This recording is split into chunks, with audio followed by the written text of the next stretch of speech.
오늘은 선교에 대한 이야기를 조금 살펴보면서 우리 안에 가지고 있는 잘못된 선교의 생각들을 좀 짚어보는 시간들을 좀 가지려고 합니다. 그러면서 지금 필리핀에 저희 충무중앙교회 지교회가 세워지고 있는데, 세워지고 있는 지교회 지금까지 현황 잠깐 사진 보면서 어디까지 어떻게 건축이 되어지고 있는지 부분들을 잠깐 나누려고 합니다. 이 선교라고 하는 말은 임무를 부여받은 사람, 사명을 부여받은 사람이 하는 일을 선교라고 이야기를 합니다. 흔히 선교라고 그러면 문화가 다르고 나라가 다른 국경을 넘어서 복음을 전하는 것을 우리가 선교라고 말을 하고요. 국내에서 하는 같은 말, 같은 문화를 가지고 있는 사람들에게 복음을 전하는 것도 넓은 의미로 선교라고는 하지만 국내에서 복음을 전하는 것은 전도라고 의미를 조금 이렇게 축여서 말을 하고요. 해외에 가서 나라의 경계를 넘어서 문화와 언어의 장벽을 넘어서 복음을 전하는 것을 우리가 선교, 또 더 큰 의미로는 해외 선교 이렇게 이야기를 합니다. 그래서 우리는 그런 선교하는 일들에 여러 가지 많은 일들을 감당하고 있고, 우리 금년에도 저희 교회에서 선교사님들을 다시 파송하면서 선교의 불을 지피는 이러한 일들을 감당하고 있는데요. 여러분이 어느 자리에 있든지 우리 교회는 선교하는 교회, 그리고 성도들도 선교하는 성도님들이 되셔서 하나님이 말씀하신 그 선교의 사명을 감당해 나가는 교회요 성도님들이 되시기를 주님의 이름으로 축원을 드립니다. 예수님께서 이 땅에 처음 오시자마자 회개에 대한 말씀을 하셔요. 그러면서 하나님 나라가 가까웠으니 회개하고 복음을 믿으라 하고 복음을 전파하는 일을 첫 사역을 시작하시면서 말씀하셨고, 예수님이 사역을 계속 이루어 나가는 과정 중에 마태복음 4장 23절로부터 보게 되면 예수께서 온 갈릴리에 두루 다니사 그들의 회당에서 가르치시며 천국 복음을 전파하시며 백성 중에 모든 병과 약한 것을 고치시니 그래요. 또 오늘 본문 말씀, 예수님의 마지막 유언과도 같은 땅끝까지 이르러 내 증인이 되라 하고 복음 증거에 대한 이야기로 마지막 유언의 말씀을 대신하고 있어요. 결국은 예수님은요, 이 땅에 오시는 것도 복음을 위해 오셨고, 이 땅에서 살아가셨던 것도 복음을 위해 사셨고, 마지막 갈 때 마음의 소원도 복음을 위해서 이렇게 가지고 계셨던 분이 바로 예수님이셨다는 거예요. 복음을 위해 오셨고, 복음을 위해 사셨고, 복음을 위해 죽으셨던 분이 예수님이셨다 하는 겁니다. 때문에 우리는 어느 자리에 있든지 하나님의 복음을 전해야 되는데, 오늘 말씀 봤더니 땅끝까지, 그래요. 땅끝까지. 여기서 땅끝은 지구상에서 복음이 전해지지 않은 곳, 모든 곳을 땅끝이라고 이야기를 합니다. 그런데 아이러니, 참 이상하게도 예수님이 탄생하신 이스라엘을 땅끝이라고 보는 사람들이 많이 있습니다. 이스라엘.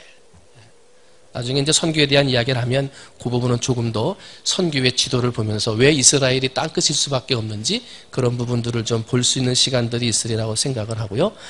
해 뜨는 데부터 지는 곳에까지 나밖에 다른 이가 없는 줄을 무리로 알게 하라 하고 이사야서에 말하고요. 시편 50편에 보게 되면 전능하신 이 여호와 하나님께서 말씀하사 해 돋는 데서부터 지는 데까지 세상을 부르셨도다 이렇게 말씀하시면서 땅끝에서 복음을 전하라 하고 이야기를 합니다. 그런데 이렇게 선교를, 이 언어를 넘어서 장벽을 넘어서 문화를 넘어서 해외에 선교하는 선교의 일들이 있는데, 이 선교에 대한 오해들이 있다는 거죠. 첫 번째는 무슨 오해가 있냐면 굳이 먼 데까지 가서 해야 할 필요가 있나 하는 거죠.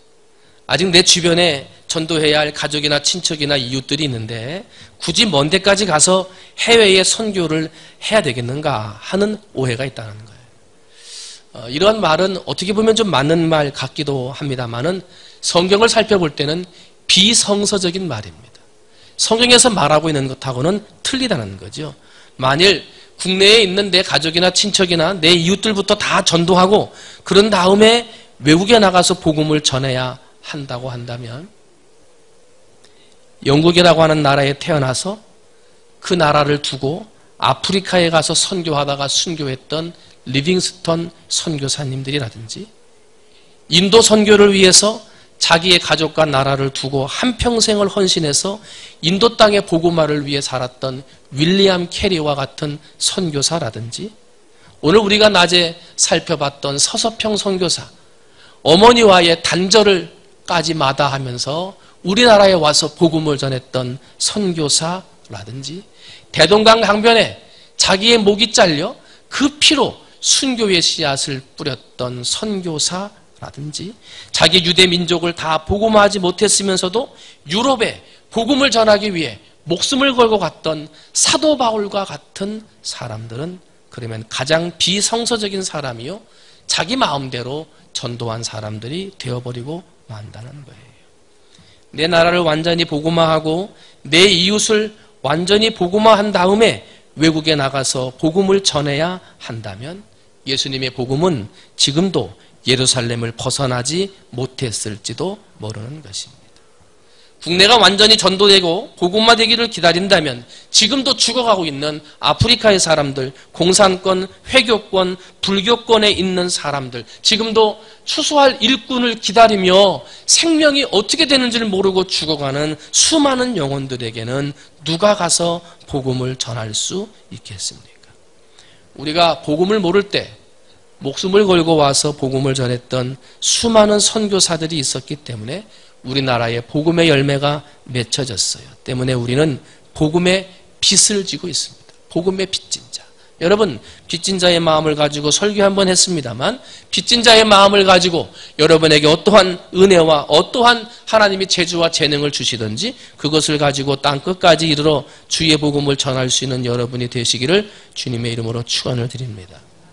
오늘 본문 말씀에 예루살렘, 그 다음 온 유다, 사마리아, 땅끝이 나와요.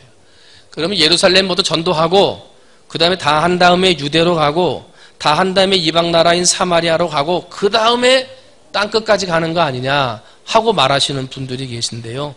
여기서 말하는 이러한 예루살렘, 유다, 사마리아와 땅끝까지는 예루살렘을 한 다음에 유다 가고 유다 한 다음에 사마리아 가라는 이야기가 아니라 동시에 세계 곳곳 어느 나라에서든지 동시에 하나님의 복음을 전해야 한다라고 하는 의미가 그 속에 담겨져 있는 거예요. 여러분 어느 자리에 있든지 기회가 되거든 선교지 방문도 좀 하시고 선교회 기회가 있거든 같이도 좀 가시고 후원도 하시고 기도도 하시고 하면서 선교회 현장에서 어떠한 일들이 일어나는지 여러분들이 보고 배울 수 있는 기회들이 있게 되시기를 주님의 이름으로 축원을 드립니다. 두 번째로 선교는 특별한 사람만 하는 거 아니냐 하는 생각들을 합니다. 선교사로 부름받은 사람들이나 목사님들이 나가서 선교하는 것이지 않느냐 하고 말을 합니다. 오늘 예수님께서는 우리에게 땅끝까지 이르러 내 증인이 되라 말씀하시는데 특별한 사람만 내 증인이 되라고 말씀하시는 것이 아니라 예수 그리스도를 구주로 믿는 모든 사람은 증인이 되어야 한다라고 말씀하고 있습니다. 전에는요 선교를 파송을 하면 목회자들이 선교사로 많이 나갔습니다. 그래서 목회자들이 그 지역에서 여러 가지 일들을 감당하는 일을 했는데 요즘은요 전 세계적으로 평신도 선교사의 숫자가 점점 더 많이 늘어나고 있습니다. 평신도 선교사라고도 하고 전문인 선교사라고도 합니다. 평신도들은 자기들이 가지고 있는 전문적인 사역을 통해서 예수의 복음을 들고 들어가는 거예요. 요즘에 나라들이 이 신학대학을 나왔거나 목사라고 하면 들여보내지를 않습니다. 요즘에 이제 네팔이라는 나라도 네팔 또 인도네시아, 인도 이런 나라들이 자꾸 법들을 바꿔가지고 기독교의 복음을 들어오지 못하도록 이렇게 해요. 그래서 선교사님들을 추방 명령 내리고요. 선교사님들이 한번 한국에 갔다가 들어가려고 그러면 그걸 자꾸 봐가지고 왜 오는지 오는 자꾸 따져가지고 들어오지 못하게 하는. 그래서 이번에 우리 선교사를 파송하고 인도의 이경훈 선교사님이 한국에 들어갈 때 저한테 기도 부탁을 하신 게 그거예요. 목사님 지금 한국에 나왔다가 2명의 사람이 빠꾸당했다는 거예요. 인도에까지 갔다가 출입을 못하고 다시 한국으로 돌아갔다는 거예요. 그래서 추방을 당했는데 자기는 어떻게 될지 모르니까 좀 기도 좀 해주세요 하고 이제 공항에서 문자를 보냈었는데 지금 들어가서 선교를 감당하고 있습니다. 자꾸 목사들은 못 들어오게 해요. 저희들도 인도라든지 네팔이나 들어갈 때 거기 뭐 출입국 카드 줬을 때 보면 직업란이 있거든요. 그 직업란에 저희들은 목사라고 쓰지 않습니다. 혹시라도 잘못된 일이 있을까봐 그냥 사업가라든지 비즈니스맨이라든지 이렇게 쓰고 들어가죠. 그런 것들을 이제는 제어하는 시대가 됐어요. 그러다 보니까 전문인 선교사, 평신도로서 하나님의 복음을 들고 있는 사람들이 그때에 더 많이 필요하게 되었다는 거예요. 여러분, 필리핀에 가면 이제 교회들이 많이 있는데 70이 넘은 그 하립교회에서 장로님 한 분이 그 교회를 개척을 하셨어요. 그래가지고 그 교회 봉헌 예배를 드리고 70이 넘은 장로님이 이제 가신 거예요. 가가지고 말이 되기를 합니까? 땅이 어딘 줄 알아. 근데 목사님 여기서 난 일주일을 살다 가겠다는 거예요. 우리는 2, 3일 일정하고 다른 데로 옮겨야 되는데 이분이 자기가 세운 그 교회에서 일주일 동안을 머물고 싶다는 거예요. 장로님을 내가 모시고 가야 안전하게 모시고 다니는데 말도 안 통하고 사람도 모르는, 물론 한국인 선교사님이 있지만 이걸 어떻게 해야 되나 고민을 하는데 선교사님이 선교사님이 잘 이렇게 같이 있겠다고 얘기를 했는데요. 갔다 오고 났더니요. 그분이 무슨 일을 했냐면요. 거기 저녁마다 애들이 모여가지고 뭐 공부도 하고 밥 먹으러 오고 또 우리들이 집회할 때 단기 선교 가가지고 집회도 하고 막 그러거든요. 그 집회를 하고 나갈 때 하나하나 붙들고 기도하는 거예요. 하나하나 붙들고. 근데 한국말로 기도하는 거예요. 한국말로 기도하면서 간절하게 기도를 하니까요. 무슨 말인지도 모르는 애들이 울어요. 무슨 말로 기도하는지도 모르는데 숙연해지는 거예요. 나가는데 한 5분, 10분이면 빨리 나가야 되는데 장로님이 기도를 오래 하니까 애들이 다 줄 서 있는 거예요. 난 갈 줄 알았어요. 빨리 집에 가야 되니까. 근데요, 안 가요. 다 그 뒤에 서가지고 기도 받으려고 서 있는 거예요. 무슨 말인지도 몰라. 근데 기도하니까요. 그냥 한국말로 기도하는데도 그분은 일주일 동안 장로님 뭐 하다 오셨어요? 제가 이제 같이 만나고 출국하기 전에 만나가지고 물어봤더니 만나는 애들 기도만 해주고 다녔대. 동네마다 다니면서. 네팔에 고아원이 있는데 우리 지난번에 한혜숙 선교사님이 여자분 선교사님 오셔서 가셨습니다마는 이분이 제일 먼저 가셔가지고 하신 일은 식당 보조예요. 식당 보조. 영어 선생님 되려고 준비하고 이 자격증 다 따놓고 이제 내년이면 발령받아가지고 학교로 가야 되는데 학교에 가가지고 교사하기 전에 한 6개월이라도 하나님을 위해 봉사하면 좋겠다. 그래서 네팔을 간 거예요. 근데 가가지고 영어는 조금 되지만 거기 있는 아이들하고 친숙할 동안은요. 식당에 가가지고 식당 보조가 된 거예요. 끓음이 막 장작돼가지고 끓음이 피어 올라오는 이런 데 가가지고 장작되면서 음식 만들어서 애들 그거 날라다주고 그리고 애들이 학교 가면은 집안에 있는 빨래 걷어다가 청소해주고 빨래해주고 지난번에도 얘기했지만 이하고 벼룩이 막 뛰어다니는 그 침대 나무떼기로 쳐가지고 다 털어가지고 청소해주는 일을 6개월 동안 한 거예요. 6개월. 그리고 나서 한국으로 돌아오려고 그러는데 마음이 걸려가지고 못 돌아오겠더래요. 그래서 1년만 더 있다 간다 하고 연기 신청하고 1년 또 1년 신청하고 또 1년 그런 것이 지금 근 20년째 네팔에서 그냥 고아들의 어머니로 그렇게 살고 계신 거예요. 여러분 선교는 특별한 사람, 특별한 기술이나 재주가 있는 사람이 하는 것이다. 아니에요. 여러분이 정말 한 영혼을 사랑하고 하나님의 마음을 가지고 있다면 지금 당장 여러분도 어디에 가서든지 선교를 할 수 있다는 거예요. 여러분 그런 마음 가지고 준비하셔서 교회에서 언제 곧 선교한다 그런 얘기 나오거든 다 참여해서 같이 갈 수 있는 여러분이 되시기를 주님의 이름으로 축원을 드립니다. 또 어떤 분들은 선교에 대해서 이야기를 하면 마지막 여러 가지가 있습니다. 오늘 3가지만 먼저 살펴보는데 교회가 부흥하면 선교해야지. 교회가 어려운데 선교부터 하면 어떡하냐 하고 말을 해요. 교회는 하나님이 축복해 주십니다. 하나님이. 그러면 하나님이 기뻐하시는 일을 해야 하나님이 복을 주시는 거예요. 하나님이 기뻐하시는 일은 생명을 살리는 일이에요. 하나님이 기뻐하시는 일은 바로 선교하는 일을 하나님이 기뻐해요. 때문에 선교하는 일을 기뻐하시는 하나님은 선교하는 교회에 복을 주신다는 거예요. 부흥하면 선교해야지 그게 아니라 선교하면 부흥하는 거예요. 제가 하립교회에서 목회를 처음 하러 갈 때 80명이 모였습니다. 80명. 예산은 7천만 원 정도 됐었고요. 그렇게 해서 가서 선교하러 갔더니 5만 원 그 교회 출신 여자 선교사님 한 분 후원하고 계셨습니다. 왜? 재정이 빡빡하기 때문에 더 할 수가 없었어요. 그래서 제가 올 때 하립교회에서 20군데에 선교지에 선교하고 국내 미자립 교회까지 하면 30여 군데를 후원하는 교회로 만들었거든요. 하나님이 복을 주시기 시작하는데요. 힘들고 어려웠던 교회가 세워지고요. 재정으로 충당이 되고요. 사람들이 늘어나기 시작하는데요. 평균 저희들이 예배 150명에서 160명 정도 시골 교회에서 예배를 드렸는데 의사가 4가정이 있었어요. 젊은 사람들이 오는 거예요. 어떤 장로님이 저한테 물어보시기를 목사님 우리 교회 오셔가지고 기도 제목이 뭐예요? 젊은 사람들이 오는 것이 기도 제목입니다. 아니 목사님 시골에서 젊은 사람이 다 나가지 누가 젊은 사람이 시골 교회로 들어온다고 그러세요? 그랬는데 많은 사람들이 찾아와서 예배드리는 교회가 돼요. 선교하는 교회가 되니까 소문이 나더라고요. 여러분 어느 자리에 있든지 우리 충무중앙교회가 하나로 뭉쳐서 하나님의 이름으로 선교할 때 다시 한번 이 교회에 놀라운 부흥의 역사를 베풀어 주실 줄 믿습니다. 이 일을 위해 우리 장로님, 권사님, 집사님들이 한 목소리로 함께 합쳐 하나님 앞에 영광 돌릴 때 반드시 우리 충무중앙교회도 하나님께서 역사해 주시는 놀라운 부흥의 역사가 나타나게 될 줄로 믿습니다. 영상을 한번 좀 보여주시죠. 지금 필리핀의 GMA는 지역 이름입니다. 동네 이름. 영어로 막 길게 되어 있는데 그걸 줄여가지고 짧게 GMA라고 그랬고요. 동네 이름이고요. GMA 지역에 있는 충무중앙교회를 세우고 있습니다. 이 교회는 한 장 넘겨보시죠.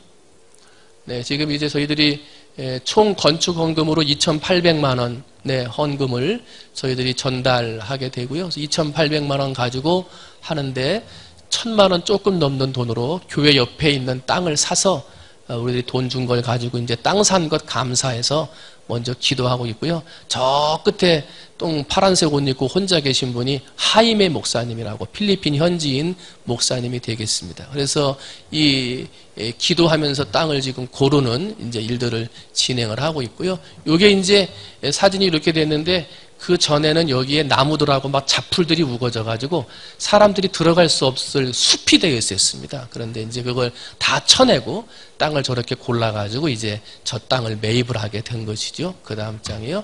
네, 이제 땅 고르기 작업을 하고 있는 거예요. 더 땅 뿌리라든지 풀뿌리 이런 거 캐내면서 지금 작업하고 있습니다. 그 다음 장이요. 네, 이제 철근 같은 거 공사할 수 있는 것들이 작업하기 위해서 도착하고 있고요. 네. 이거는 지금 거기 저기 나무 무슨 사진인가 봤더니 저 나무가 지금 거기에 큰 게 있었거든요. 그래서 지금 그거 넘어뜨리는 지금 일들을 하고 있는 것 같네요. 쓰러뜨리고 있습니다. 네. 그 다음에 이제 나무 뿌리 지금 캐내고 있고요. 네. 그 다음에 이제 거기에 이렇게 밑에 바닥에 깔 수 있는 철근 가지고 이런 작업들을 하면서 지금 준비하고 있는 사진이고요. 네, 이제 땅을 파가지고 기둥도 세우고 철근 작업을 해서 지금 하고 있습니다. 그 다음에 자갈들을 섞어서 이 자갈, 여기는 기계가 없어요. 여기 저기 두개가라오예라고 하는 교회에 저희가 하리교 세울 때 가서 봤더니 참 신기한 걸 봤어요. 요만한가요? 요만한가요? 요만한 건데 꼭 포크레인 뒤에 동그란 거 삥삥삥 돌아가는 거 그것을 쇠로 받아가지고 해놨는데 정말 요만해. 도라무통보다도 작아.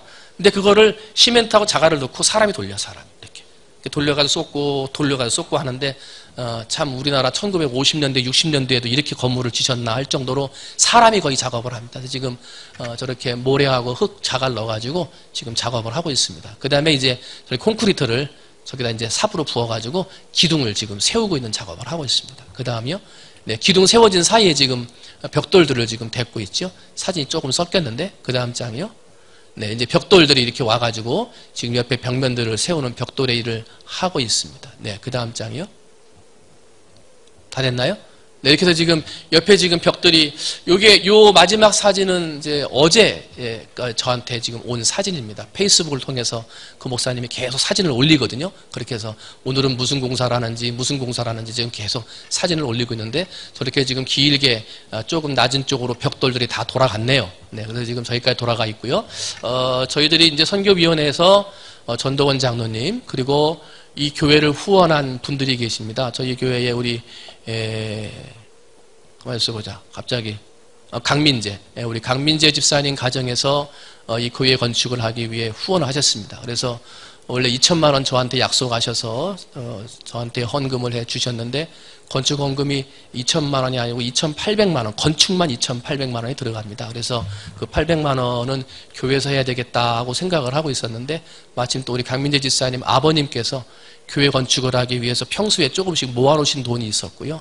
그런데 이제 본인 교회에서는 그런 선교에 대한 일들을 잘 안 하시는 것 같아요. 그래서 아들이 이렇게 한다는 얘기를 들으니까 그러면 아들과 함께 합쳐서 우리 가족이 교회 하나 세우면 좋겠다 하고 말씀하셔서 또 저를 찾아오셨고요.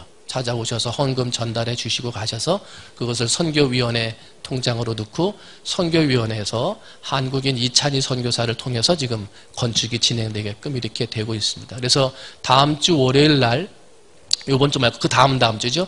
10월 31일 날 저하고 우리 선교위원장 전도원 장로님하고 그 다음에 헌금하신 우리 강민재 집사님 아버님 장로님하고 셋이서 필리핀에 다녀올 예정입니다. 그래서 거기에 가서 현재까지 건축된 사항 보고 격려하고 좀 기도 좀 해주고 그 다음에 우리 김상용 장로님 가정에서 또 이렇게 2층에 지었던 교회, 그 교회도 한번 좀 방문해 보고 하면서 거기에 있는 현지 사람들을 좀 격려하는 일들을 진행하고요.